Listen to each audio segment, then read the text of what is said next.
하나님 말씀 창세기 37장 5절에서 11절 말씀입니다. 함께 봉독하겠습니다. 요셉이 꿈을 꾸고 자기 형들에게 말하매 그들이 그를 더욱 미워하였더라. 요셉이 그들에게 이르되 청하건대 내가 꾼 꿈을 들으시오. 우리가 밭에서 곡식단을 묶더니 내 단은 일어서고 당신들의 단은 내 단을 둘러서서 절하더이다. 그의 형들이 그에게 이르되 네가 참으로 우리의 왕이 되겠느냐? 참으로 우리를 다스리게 되겠느냐? 하고 그의 꿈과 그의 말로 말미암아 그를 더욱 미워하더니 요셉이 다시 꿈을 꾸고 그의 형들에게 말하여 이르되 내가 또 꿈을 꾼즉 해와 달과 11별이 내게 절하더이다 하니라. 그가 그의 꿈을 아버지와 형들에게 말하며 아버지가 그를 꾸짖고 그에게 이르되 네가 꾼 꿈이 무엇이냐? 나와 네 어머니와 네 형들이 참으로 가서 땅에 엎드려 네게 절하겠느냐? 그의 형들은 시기하되 그의 아버지는 그 말을 간직해 두었더라. 아멘. 예. 오늘 말씀 제목이 특이하죠. 아름다운 꿈과 끔찍한 삶입니다. 예. 지난 시간까지 7번에 걸쳐서 야곱이란 인물을 살펴봤습니다. 야곱의 인생은 온통 그 세상의 것들을 자신의 지혜와 방법으로 움켜쥐려다가 나이 130살이 되기까지 온갖 고생으로 험악한 인생을 살았으나 하나님 역시 태중에서부터 선택하신 그 야곱을 포기하지 않으시고 때로는 져주는 싸움도 하시며 오랜 고통으로 품으시고 다듬으셔서 기어이 멋지고 아름다운 작품을 만드셨던 것을 기억하실 것입니다. 그런데 오늘은 그런 아버지 야곱과는 전혀 다른 요셉에 대하여 살펴보는 시간을 갖겠습니다. 창세기의 끝, 창세기의 대미는 요셉이 장식합니다. 물론 창세기에서 중요한 인물 가운데 시아버지 유다와 그 며느리 다말의 그 근친 상간의 문제가 38장에서 이 요셉 이야기 중간에 싹 에피소드 형식으로 이렇게 들어와요. 근데 이 부분은 요셉을 다룬 후에 제가 다루도록 하겠습니다. 되게 중요한 부분이에요. 사실은 그 유다와 다말의 근친 상간 문제가 되게 중요한 문제라서 요걸 짚어 드릴 겁니다. 요셉은 아버지 야곱과는 다르게 무슨 큰 잘못을 하지도 않았고 단지 아버지 야곱의 편애와 그 다음에 자신의 정직함으로 인해서 형들과의 관계 악화로 죽을 고비를 여러 차례 넘기는 그 고난의 삶을 살았습니다. 요셉 역시 어쩌면 아버지보다도 더 험악한 인생을 살았어요. 그래서 저는 끔찍한 삶이라고 이렇게 이름을 붙인 겁니다. 살았는데 이것은 인간의 상식으로는 전혀 이해할 수 없는 그런 과정이다가 보니까 만약 요셉의 결말이 총리로서 애굽의 총리로서 애굽을 구하고 자신의 가족을 구원하는 것이 아니었다면, 즉 눈에 보이는 결말이 없었다면 요셉을 그저 요즘 말로 그 개고생을 하다가 복수도 못하고 죽은 불쌍한 인생이라고 했을 것이에요. 예, 이렇게 말할 수도 있습니다. 또한 요셉 이야기의 특징은 달라요. 아브라함과 이삭과 야곱의 이야기와는 다르게 그저 일상적인 모습으로 사건이 전개돼요. 누구나 꿀 수 있는 꿈 이야기를 풀어가는 주제로 요셉의 이야기가 전개가 돼요. 그래서 앞에 그 세 명의 족장, 아브라함과 이삭과 야곱의 이 세 명의 족장은 하나님께서 나타나신 후에 제단을 쌓는 공통점이 있어요. 그렇죠? 그런데 요셉은 제단을 쌓은 일도 없어요. 제단 쌓지도 않고 하나님이 요셉에게 직접적인 이렇게 개입을 하시는 것도 없어요. 나타나시는 것도 없고 간섭하심도 볼 수 없어요. 그렇지만 중간중간에 보면 요셉이 먼저 하나님을 거론해. 여호와 하나님을 요셉이 먼저 거론해요. 좀 이상하잖아요. 그렇죠? 예. 요셉이 아버지 심부름으로 형들을 찾아 세겜에 갔을 때 형들이 어디로 갔는지 몰라서 방황하죠. 그때 어떤 사람이 나타나요. 그렇죠? 먼저 요셉을 찾아와서 형들이 도단으로 갔다고 알려준다고 하는 것에 우리가 주목해야 돼요. 예. 그냥 와서 하는 게 아니에요. 또 요셉이 노예로 팔려 애굽으로 가는 것도 그렇고 보디발의 집에 있는 그 감옥 여기에 갇혔을 때에도 여호와께서 요셉과 함께 하셨다는 것. 예. 그 다음에 요셉의 입에서 항상 자연스럽게 하나님의 이름이 나온다는 거예요. 자연스럽게 요셉은 입에서 여호와 하나님 이름이 나와요. 그런 고생을 하면서도.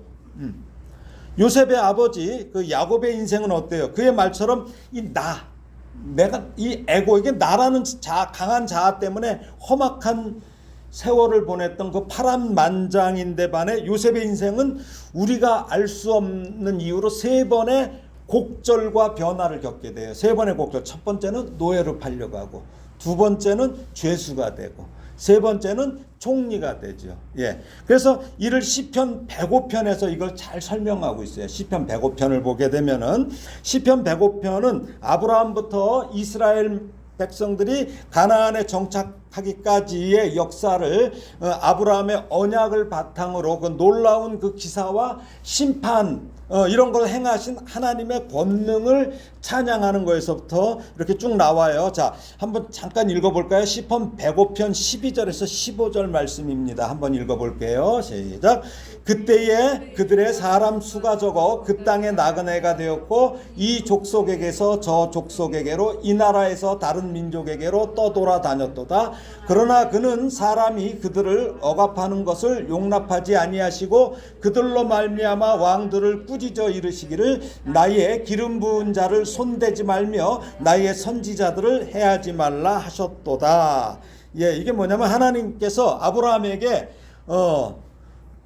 네가 이렇게 보이는 땅을 내가 너와 네 자손에게 어때요? 주리라고. 예, 창세기 13장 15절에서 말씀하셔요. 약속하셨지만 아브라함은 어때요? 아내 사라를 묻을 매장지조차 없었어요. 예. 그냥 나그네예요, 나그네. 그래서 여기 보면 나그네라는 말이 나오죠. 그렇죠? 떠돌아다녔어요. 이 나라에서 저 나라로. 아브라함의 삶이 그랬어요. 예.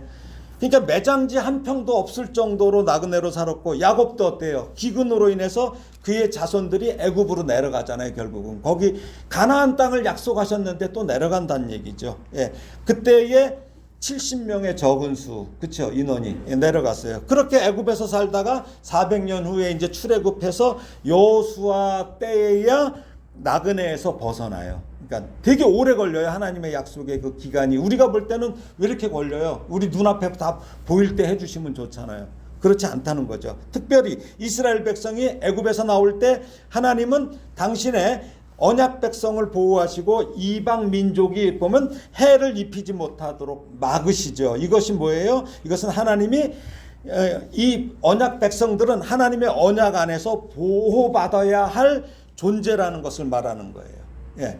그러면 창세기를 누가 기록했어요? 모세가 기록했지요. 그러니까 이런 걸 쭉 하면서 이스라엘 민족은 어떤 민족이에요? 나의 기름 부은 자들이라. 그러니까 손대지 말라는 거야. 니네들 손 못 댄다 이거예요.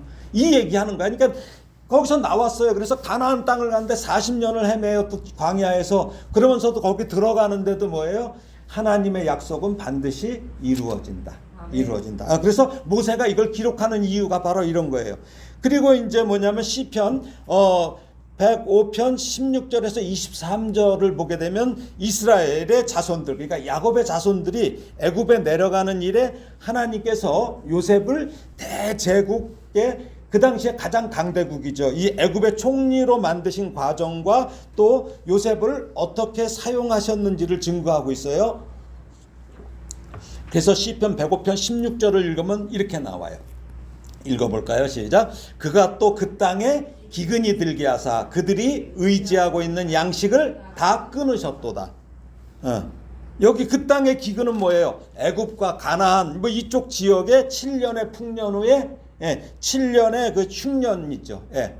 이게 기근을 들게 해요. 그래서 하나님은 미리 이때에 애굽왕 바로에게 또 꿈을 꾸게 하셔요. 그렇죠? 그리고 그 꿈을 요셉이 해석을 하게 해요. 그래서 그 요셉을 총리로 세워서 7년의 풍년 기간 동안에 다가올 그 7년의 흉년 이때를 미리 준비하게 하죠. 그래서 주변의 나라들은 무방비 상태에서 기근이 그렇게 올지 몰라요.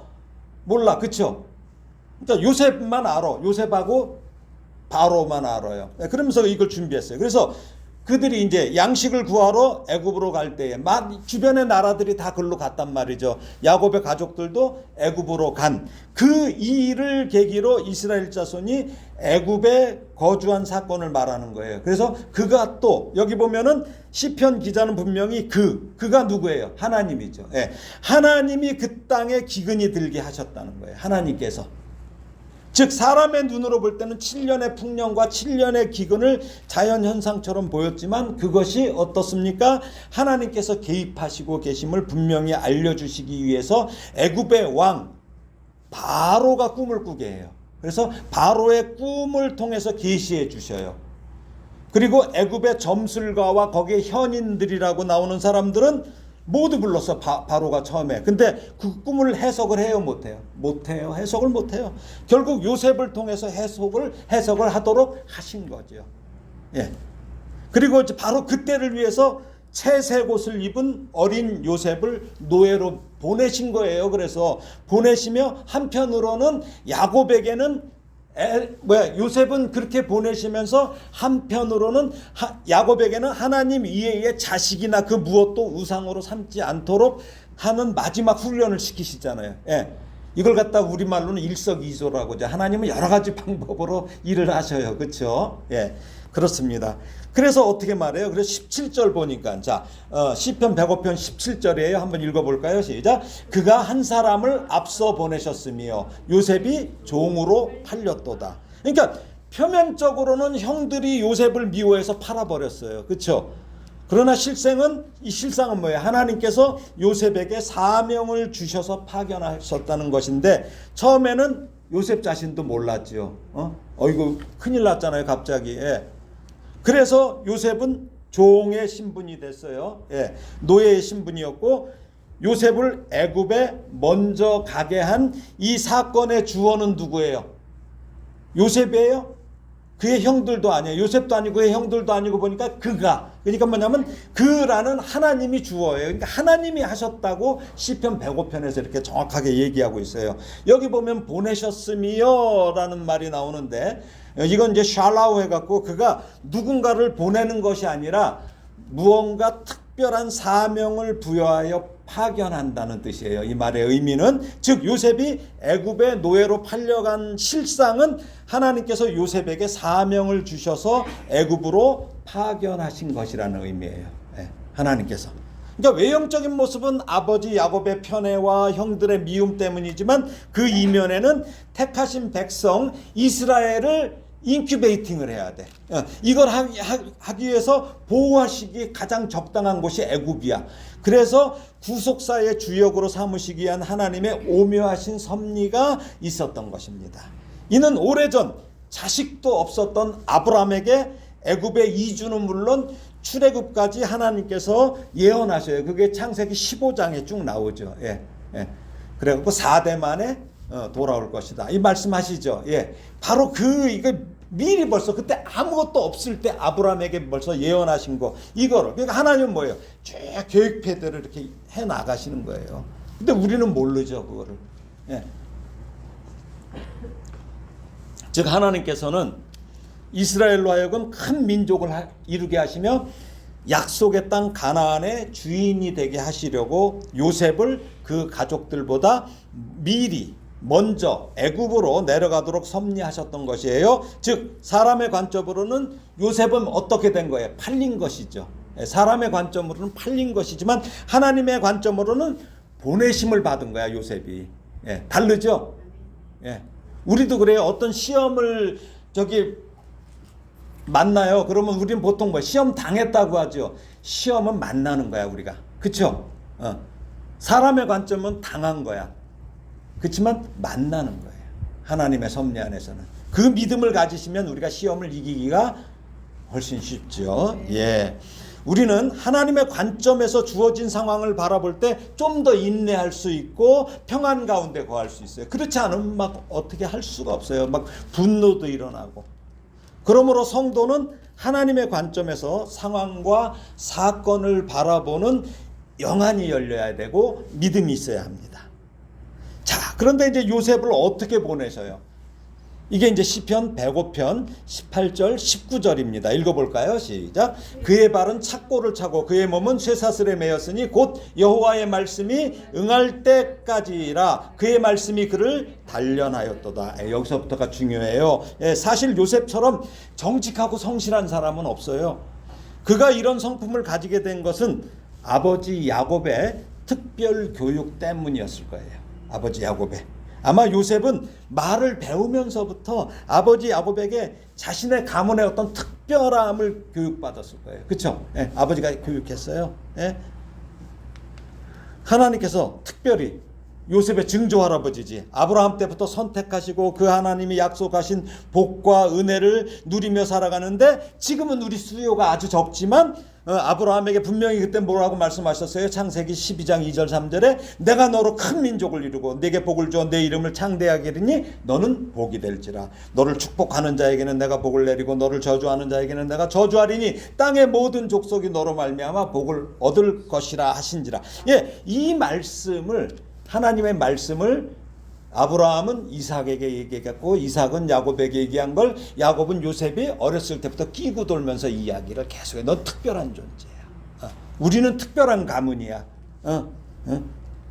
우리는 비록 멸치 같아도 뼈가 있는 집안이야. 뭐 이런 식으로 뭐 했겠지요.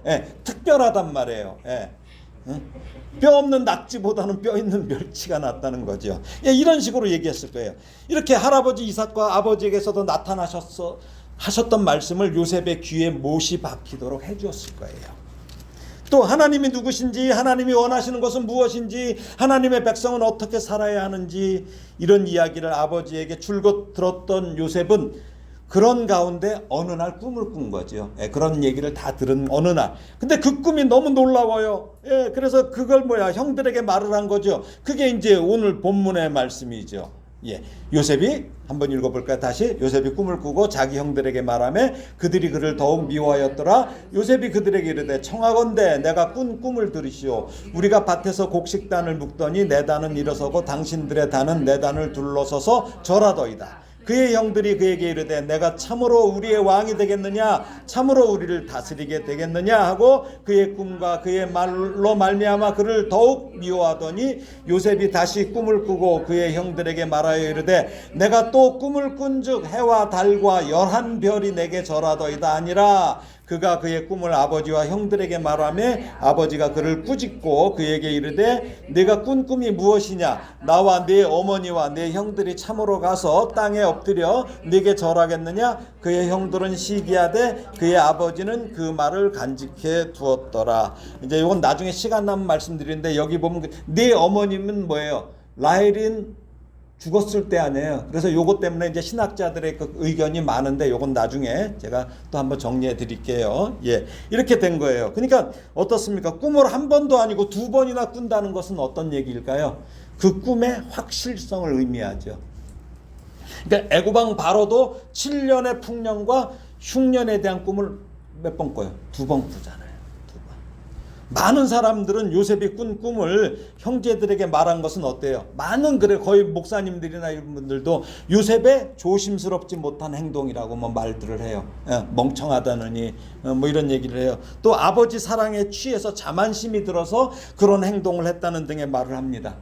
물론 그럴 수도 있어요. 그렇지만 요셉은 자기 딴에는 형들이 편해서 얘기했을 수도 있어. 형들은 미워하는데 자기는 형들이 좋아. 왜 그런 경우 많죠. 우리도 온도차 많이 느끼죠. 나는 좋아서 막 얘기했는데 저쪽은 이상해. 요셉이 아마 그랬을 수도 있어요. 처음에 꿈 얘기를 들은 형들이 자신을 미워한 것을 이제 마음에 두었어. 처음에 꿈 얘기하니까 어때요? 막 거의 주워 박을 듯이 미워했을 거 아니에요. 그러니까 다시 두 번째 꿈을 꾸니까 이번에는 형들과 아버지까지 모두에게 얘기를 하는 거예요. 이것은 뭐예요? 자기 딴에는 내 꿈이 그냥 꾸는 꿈이 아니라는 얘기를 하는 거예요. 근데 이때 아버지 야곱이 나서서 어때요? 요셉을 꾸짖고 상황을 마무리해요.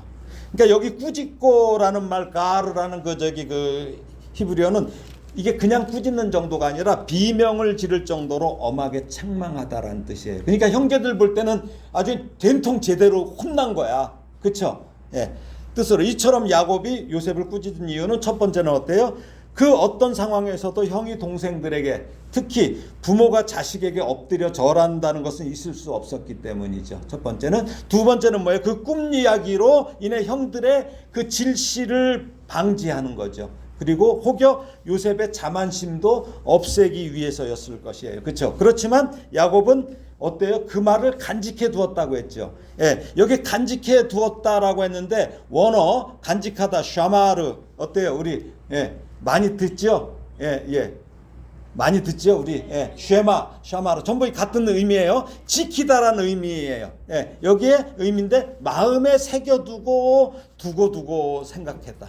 새겨놓고. 이게 바로 샤마르예요. 그러니까 이 말이 다니엘서에도 나와요. 다니엘서 7장 28절 보면 그 말이 이에 그친지라 나 다니엘은 중심에 번민하였으며 내 얼굴빛이 변하였으나 내가 이 일을 마음에 간직하였네. 여기도 샤마르예요.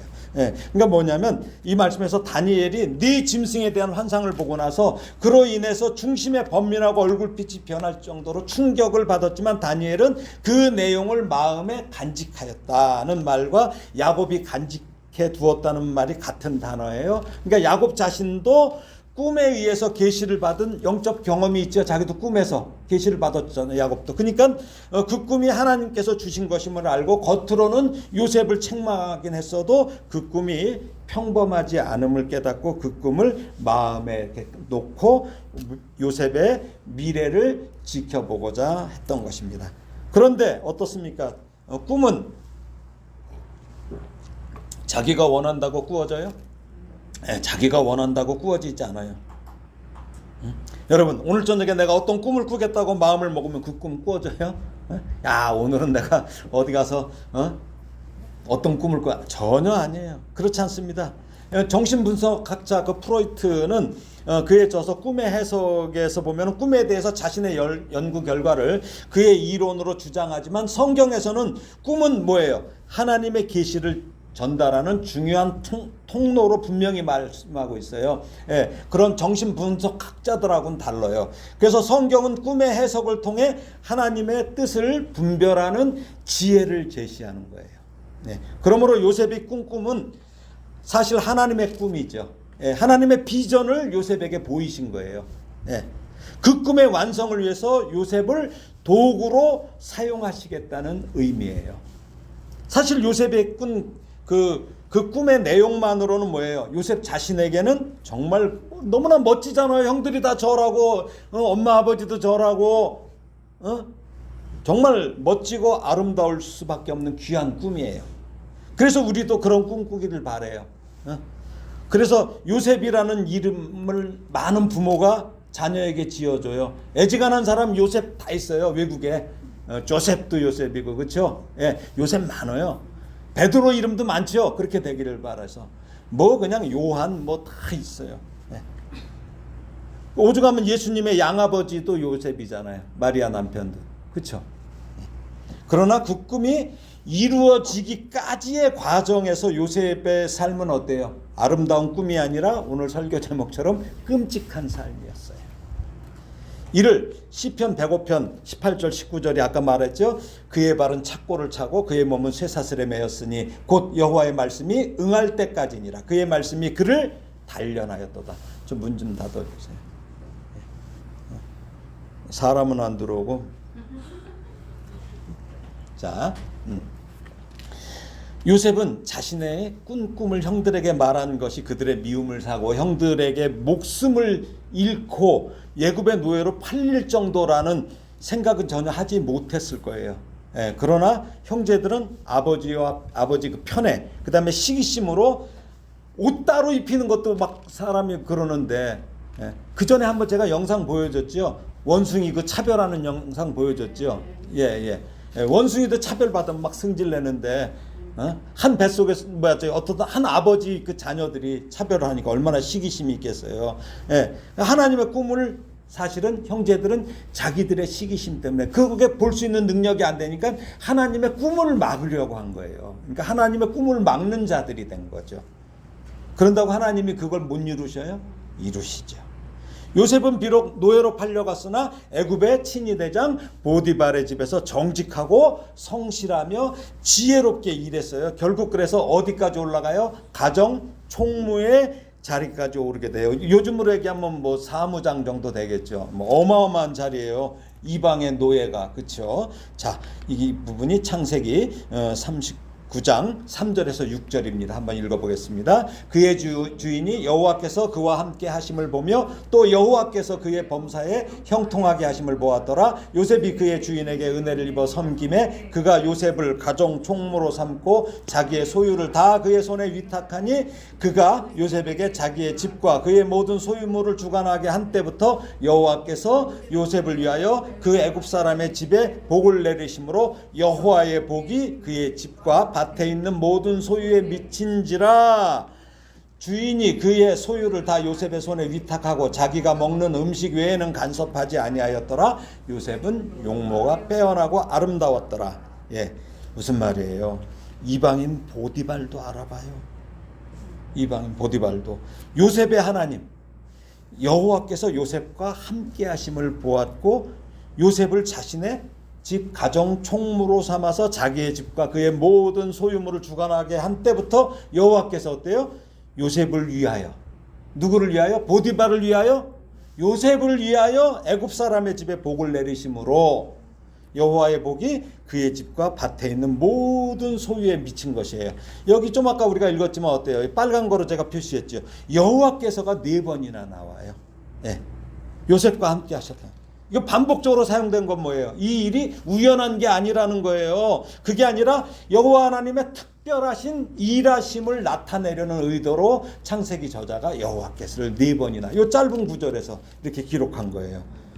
제가 성경을 자꾸 이렇게 얘기하는 거 여러분들이 성경을 백독했다 이게 중요한 게 아니에요. 예, 그러니까 성경을 보는 관점을 더 백독이 잘못하면 100가지 독이 돼. 성경 많이 읽어갖고 잘못하면 독이 돼요. 그래서 잘 읽어야 돼요.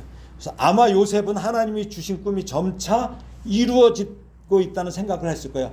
노예로 왔는데 이제 거기 총무가 되고 막 이렇게 됐어요. 그러니까 어때요? 내가 그 꿈이 이루어지나? 이런 생각을 할 수도 있잖아요. 그렇죠? 오직 하나님의 함께 하시는 은혜로 그렇게 된다는 것을 요셉 자신도 알았기에 이보다 좋을 수는 없어요. 이제 주인 보디발은 자신의 소유를 모두 다 요셉에게 위탁하고 자기가 먹는 음식 외에는 간섭하지 않습니다. 이처럼 요셉의 형통함 뒤에는 바로 여호와 하나님이 함께 하셨다는 것에 우리는 주목해야 합니다.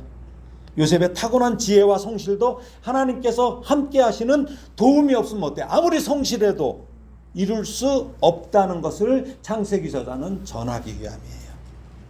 하나님의 도움이 있어야 돼. 아무리 성실하다고 해서 되는 게 아니에요. 다윗 역시 하나님의 도움이 없이는 자신의 생명도 없음을 고백합니다.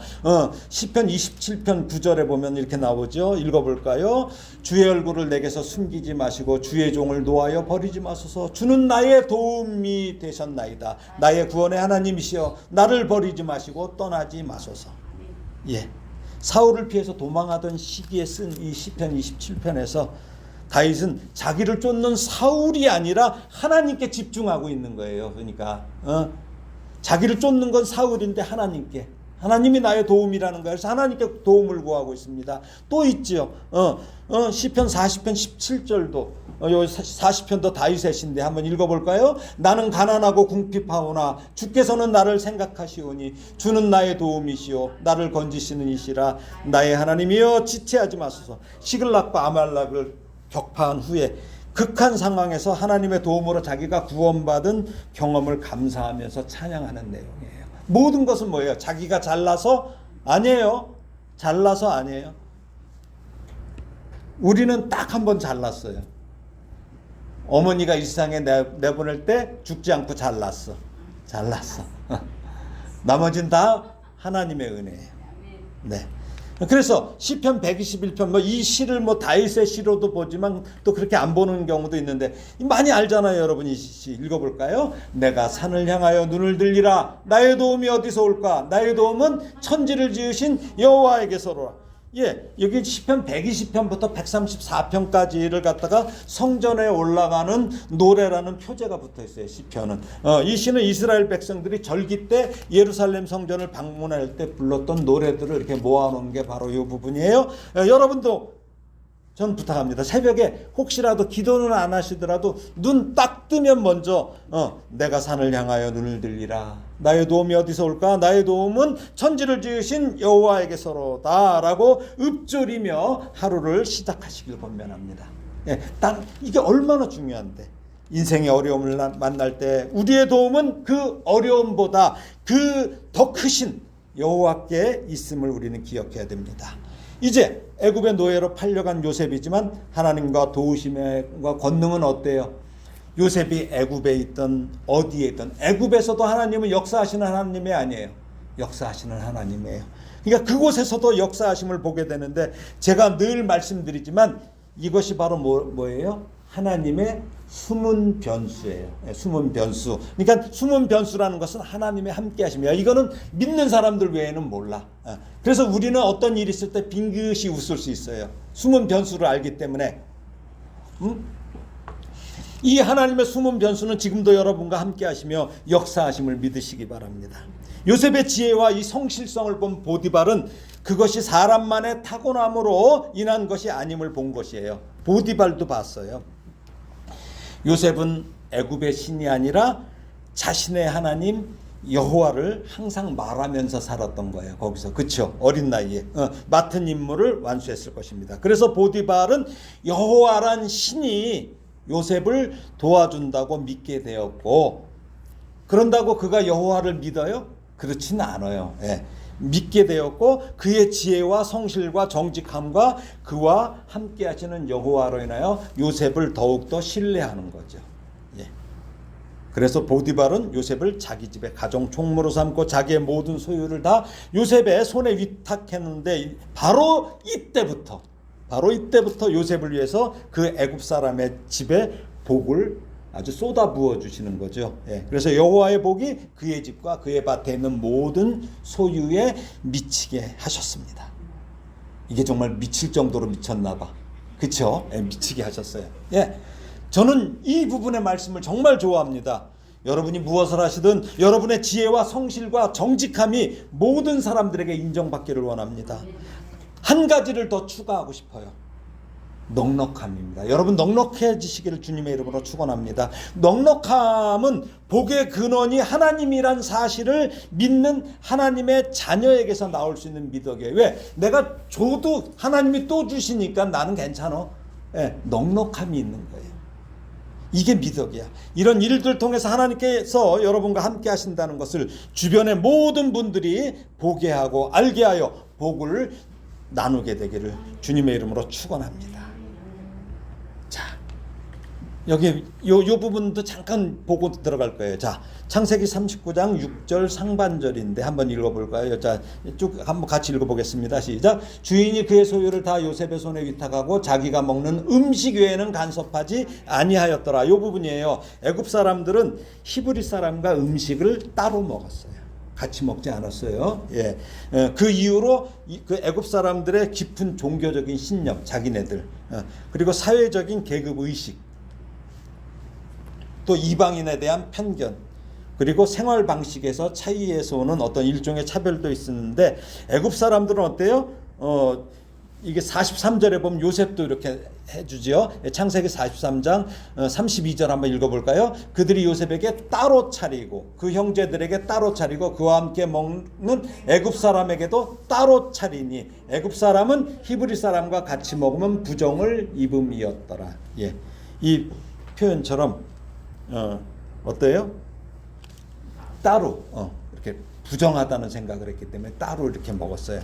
이 정도면 어때요? 그러니까 어떻든 다 맡겼으니까 요셉은 어때요? 고생이 끝났을 거 아니에요. 그렇죠? 고생 끝나고 이제 고짐감래, 아주 달달한 시절이 와야 되는데 어때요? 요 말이 아주 걸려요. 요셉은 용모가 빼어나고 아름다웠더라. 요게 아주 걸리는 말이에요. 매우 이상한 표현이 여기 딱 갑자기 들어와. 잘나가다가. 자, 성경에서 남자에게 이런 표현을 사용한 것은 요셉이 유일해요. 요셉 외에는 없어요. 자, 요게 이제 뭐냐면 용모가 빼어나고 아름다웠더라. 마르의 위페 토아르 에페인데 이게 이제 히브리어를 이제 쭉 해드린 거예요. 자, 토아르라는 것은 뭐냐면 빼어나고와 아름답다의 원어는 모두 아름다운 안성맞춤의 뜻의 그 야페, 에페 같이 이제 변형돼서 나오는 말인데 이게 이래요. 한편 용모로 이렇게 번역된 게 토아르예요. 토아르인데 이건 형상, 모양의 뜻이고 우리 개역 개정 성경에서는 번역이 생략된 마르에 이거는 뭐냐면 보기, 외관. 그러니까 토아르와 마르에는 어때요? 비슷해. 넓게는 동일한 의미를 가지고 있는데 뉘앙스의 차이가 있어요. 뉘앙스. 그러니까 토아르는 요셉의 신체 자체의 아름다움에 초점을 둔 거예요. 토아르는. 근데 마르에는 외부에서 바라보는 시선. 봤을 때. 저도 그래요. 제 신체 자체는 별 볼 일 없는데 누가 나를 갖다가 외부에서 볼 때는 마르에라고 그냥 하는 얘기예요. 근데 요셉은 이걸 두 가지를 다 갖췄다는 거예요.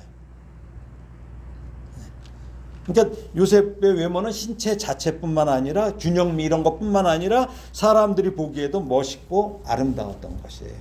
그런데 요셉에 사용된 이 동일한 단어 이게 또 사용된 데가 있어요. 누굴까요? 바로 요셉의 엄마 라헬에게도 똑같은 표현이 있어요. 라헬에게도. 네. 창세기 29장 17절 보면은 라헬은 곱고 아리따우니 여기에서 브레라헬 하였다. 예파트 토아르 브레파트 해갖고 이건 뭐냐면 마르에 이렇게 나와서 요셉의 어머니인 라헬에게도 똑같은 말이 사용됐어요. 그러니까 어때요?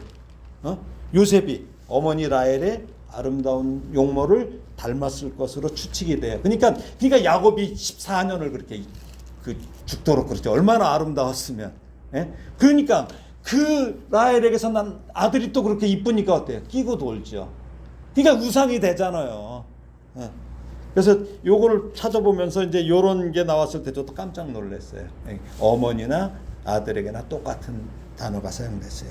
그러니까 결국 요셉의 지혜와 성실과 어떤 이런 내적인 거, 외적인 아름다움이 결국은 요셉의 발목을 잡게 되네요. 그렇죠? 그러니까 여러분들 그냥 이 정도 생겼으면 감사하고 살아야 돼. 여러분들 여기서 더 어떻게 저겠으면 큰일 날 뻔했어. 그렇죠? 자, 보세요. 서로 보면서 큰일 날 뻔했습니다. 네. 보디발의 아내가 요셉을 유혹하는 동기가 된 거예요. 요셉이 그 주인 보디발의 그 가정 일을 처리하면서 보여준 그 지혜, 성실함에 더해서 용모가 빼어나고 이 아름다운 모습은 어때요? 이 보디발의 아내는 어떤 사람이에요? 어느 것 하나 부러울 것도 없어요, 이 여인이. 근데 이 여인의 마음을 흔들어 놓았어요. 자, 그래서 어떤 일이 생깁니까? 자, 창세기 39장 7절에서 10절까지입니다. 한번 읽어볼까요? 시작. 그 후에 그의 주인의 아내가 요셉에게 눈짓하더니 동침하기를 청하니 요셉이 거절하며 자기 주인의 아내에게 이르되 내 주인이 집안의 모든 소유를 간섭하지 아니하고 다 내 손에 위탁하였으니 이 집에는 나보다 큰 이가 없으며 주인이 아무것도 내게 금하지 아니하였어도 금한 것은 당신뿐이니 당신은 그의 아내임이라. 그런즉 내가 어찌 이 큰 악을 행하여 하나님께 죄를 지으리이까. 여인이 날마다 요셉에게 청하였으나 요셉이 듣지 아니하여 동침하지 아니할 뿐더러 함께 있지도 아니하니라.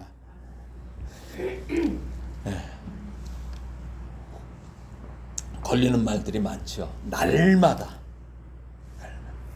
이제 요셉이 제대로 된 시험대에 오른 거예요. 요셉이 비록 형들의 미움을 받아 하루아침에 노예 신세가 됐지만 하나님의 은혜로 애굽의 시위대장인 보디발의 집 가정 총무의 자리에서 지혜와 성실로 최선을 다한 요셉이에요. 이런 모습을 긍정적으로 봐준다면 얼마나 좋겠습니까?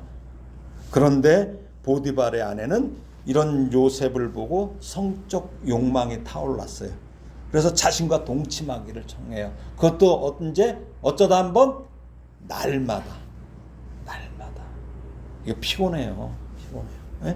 이런 일이 우리 상식으로는 도저히 이해가 안 되지만 이걸 찾아봤어요. 이게 어떤 일이 가능한가 했더니 브리테니커 백과사전에 보니까 고대 중동이나 아테네나 로마 등에서 주인은 노예에 대한 성적 권리를 자동으로 가진다는 것이 일반적인 통념이었어요.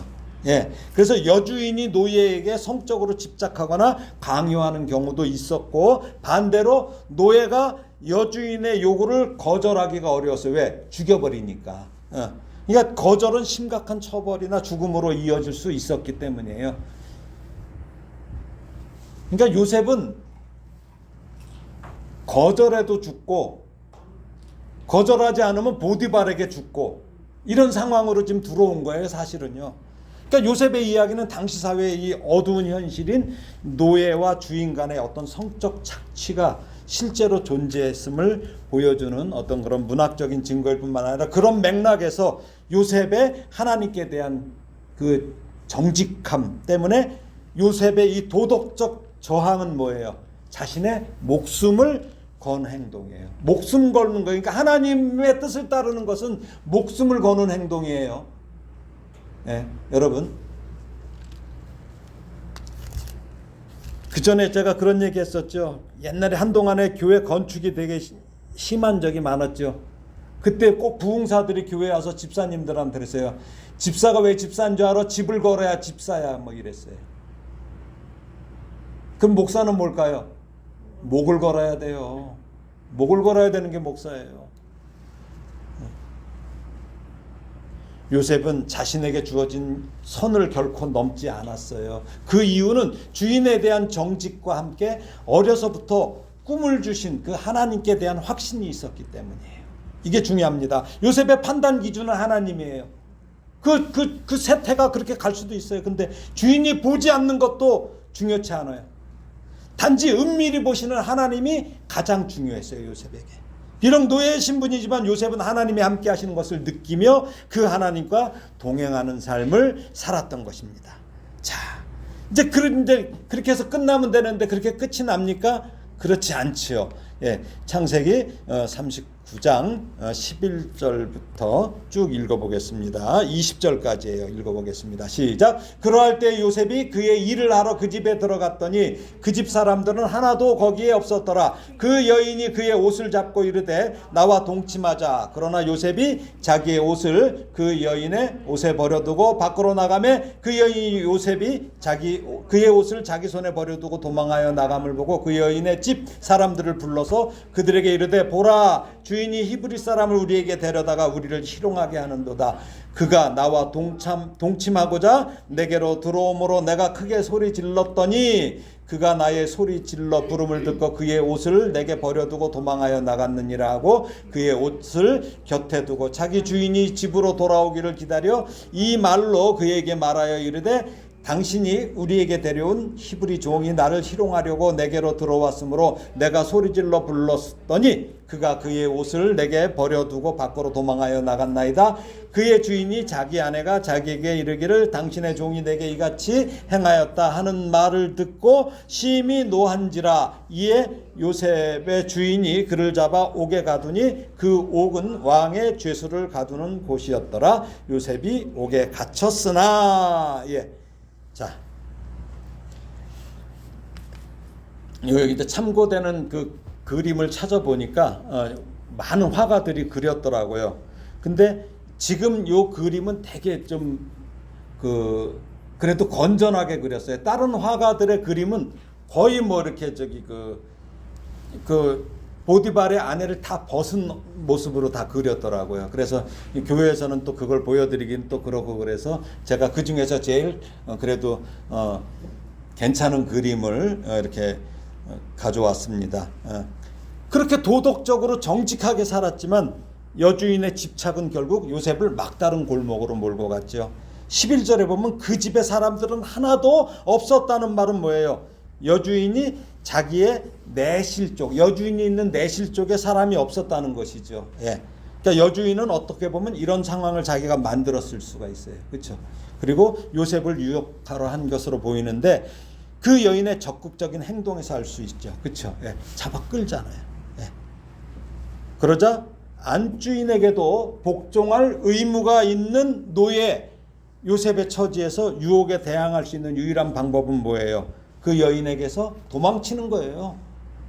그게 최선의 방법이에요. 그러니까 이래 주거나 저래 주거나 마찬가지지만 요셉은 그렇게 죽는다 할지라도 하나님 앞에는 정직하고 싶었던 거죠. 그래서 요셉은 자기의 옷을 붙잡은 여인의 손에 옷을 버려두고 도망친 것입니다. 거절당한 여인은 자존심에 상처를 입죠. 그리고 오히려 요셉을 모함하죠. 이때가 아마 온유월이었을 거야. 서리가 내렸을 거야. 그쵸? 예. 그래서 요셉이 버리고 간 옷이 충분한 증거가 되는 거예요. 이런 그림도 있더라고요. 그러니까 이게 이제 보디발에게 이제 지금 얘기하는 거죠. 예. 여인은 집사람들에게 요셉을 모함하고 히브리 종이라고 말하죠. 이건 경멸적인 말이에요. 갑자기 히브리 종으로 나와 이제. 아마도 종들은 다른 그 집안에 있는 종들은 어떨까요? 주인의 환심을 사고 있는 요셉을 시기했을 거야. 그쵸? 예. 그럼 이럴 때 뭐가 돼? 거짓 증인이 될 수도 있고 그래요. 어쩌면 자기들이 어떤 도둑질을 하거나 나태해지는 것을 요셉이 용납치 않는 거, 이런 것들에 대한 요셉의 오직 그 주인에 대한 충성에 분개했을지도 몰라요. 예. 그러니까 뭐라고 그래 이제 얘기해 볼까요? 자, 주인이 히브리 사람을 우리에게 데려다가 우리를 희롱하게 하도다. 이 얘기를 하는데 이거 뭐냐면 여인은 우리라는 대명사를 사용하죠. 우리 뭐야? 요셉을 분리하는 거야. 요셉은 이렇게 떨어뜨리고 자기들하고 이렇게 딱. 이거 많이 하잖아요. 우리 이런 짓 많이 하잖아요. 우리라고 하면서 자신들의 동질성을 강조하면서 요셉이 그들 공동체를 위협한 것처럼 선동하는 거예요. 참 사람 말이 무서워요. 그런데 보디발이 자기 아내의 말을 듣고 노했어요. 노했다고 했지만 요셉을 즉시 죽이지 않아요. 그렇죠? 그리고 감옥에 가둔 것에 대해서 성경은 명확하게 설명하고 있지 않아요. 그래서 이걸 한번 생각해 봤어요. 몇 가지 추론을 할 수 있어요. 첫 번째는 뭐예요? 요셉에 대한 신뢰. 그 다음에 그동안의 경험. 네. 그러니까 보디발은 자신의 모든 소유를 맡길 정도로 요셉의 성실함과 능력을 인정했어요. 또 요셉의 형통을 보면서 뭐예요? 하나님께서 요셉과 함께 하심을 알았던 보디발이 아내의 일방적인 주장을 믿기보다는 어느 정도 의심하거나 요셉의 성품을 이렇게 고려했을 때, 그쵸?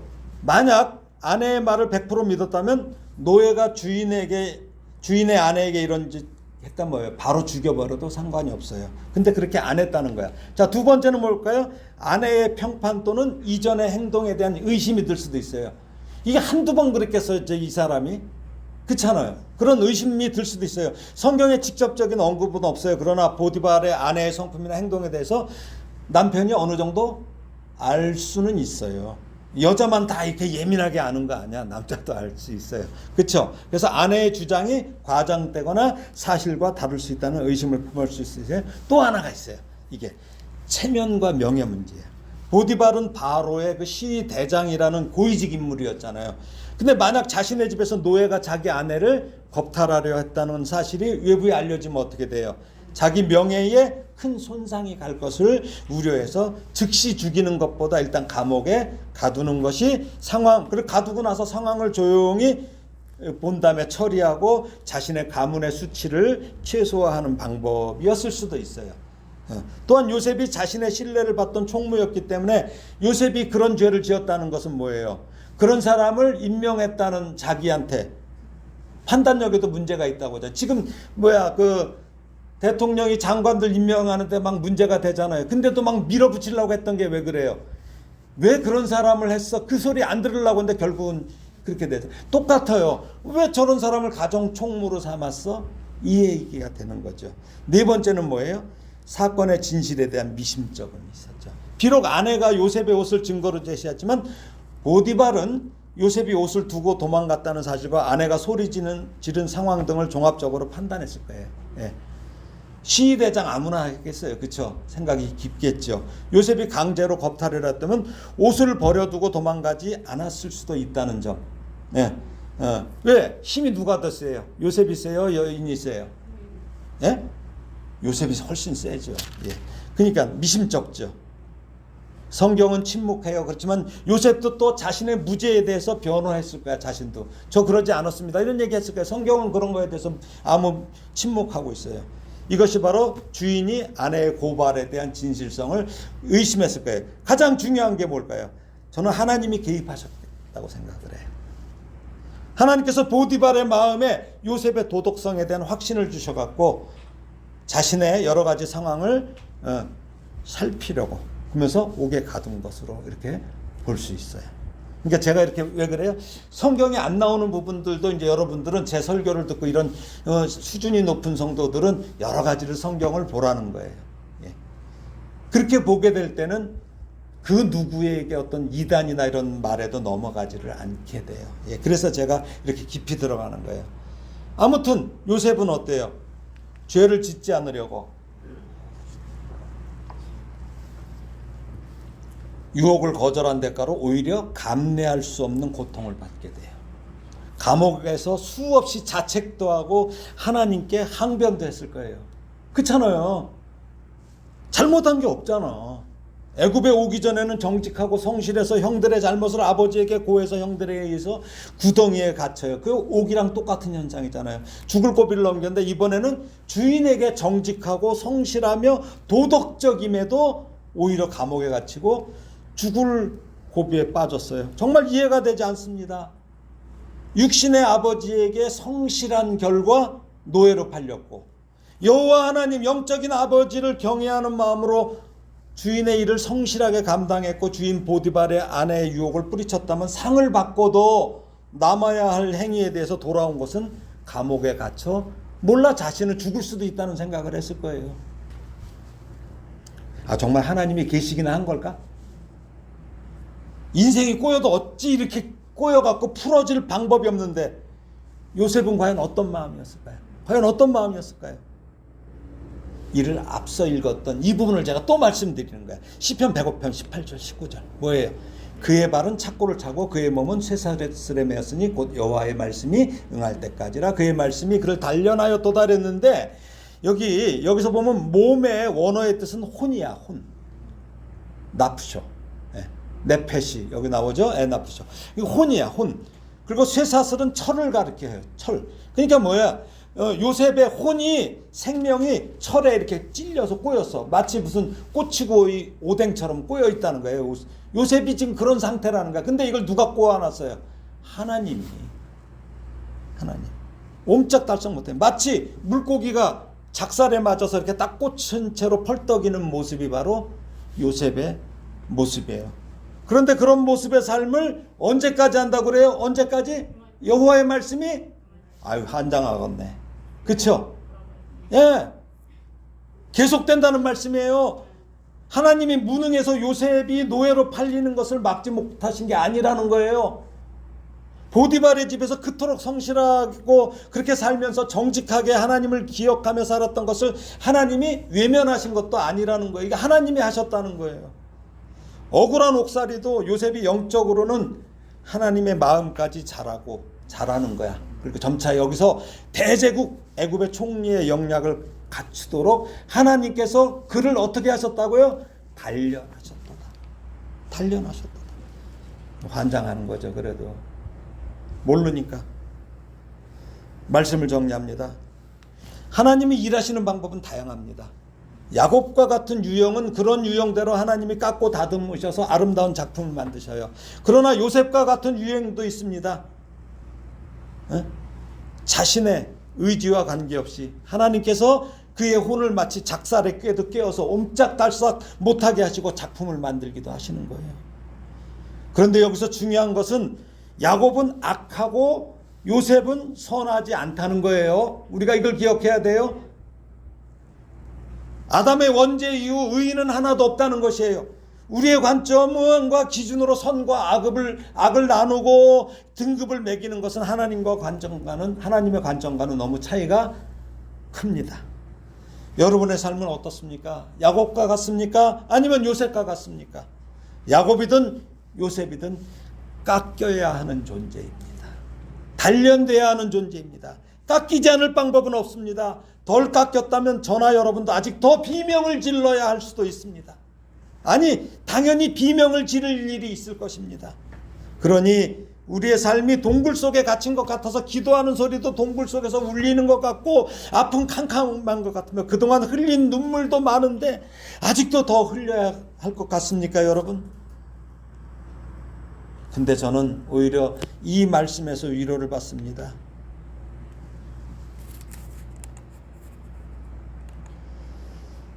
곧 여호와의 말씀이 응할 때까지라. 그의 말씀이 그를 단련하였다. 이 말씀은 아직 고생이 남았다는 말씀도 돼요. 그렇지만 또 하나는 여호와의 말씀이 반드시 응하신다는 약속입니다. 예, 반드시 응하신다는 약속이에요. 그래서 소망이 있습니다. 여호와 하나님의 그 아름다운 작품으로 빛날 것입니다. 그러한 소망을 품고 지금은 끔찍한 삶을 산다 해도 낙심하지 말기를 주님의 이름으로 축원합니다. 예, 우리 아까 불렀죠. 주의 길을 걸어가는 동안에 어때요? 세상의 것 의지할 수 없으니 감사하고 낙심하지 말 것은 주께서 참 기쁨이 되심이라. 하나님의 꿈이 나의 비전이 되고 예수님의 성품이 나의 인격이 되고 성령님의 권능이 나의 능력이 되기를 원하고 바라고 기도합니다 라는 찬양 가사처럼 하나님의 꿈이 이루어지는 복된 성도가 되기를 예수님의 이름으로 축원합니다. 기도하겠습니다. 하나님 아버지, 은혜를 감사합니다. 요셉에게 꿈을 주신 하나님, 우리에게도 그 꿈을 주신 줄 믿습니다. 하나님의 꿈이 우리의 비전으로 이루어지기를 원합니다. 그러나 하나님의 다듬으시는 그 손길을 뿌리치지 말게 하시고 비명을 질러도 잘 견디도록 성령께서 늘 우리와 함께하여 주시고 도와주시옵소서. 하루하루의 믿음의 분량만큼 깎으시는 사랑의 주님, 그 깎임을 통해 주님의 말씀이 응할 때까지 단련되어 아름다운 작품으로 거듭나기를 예수님의 이름으로 기도합니다. 아멘.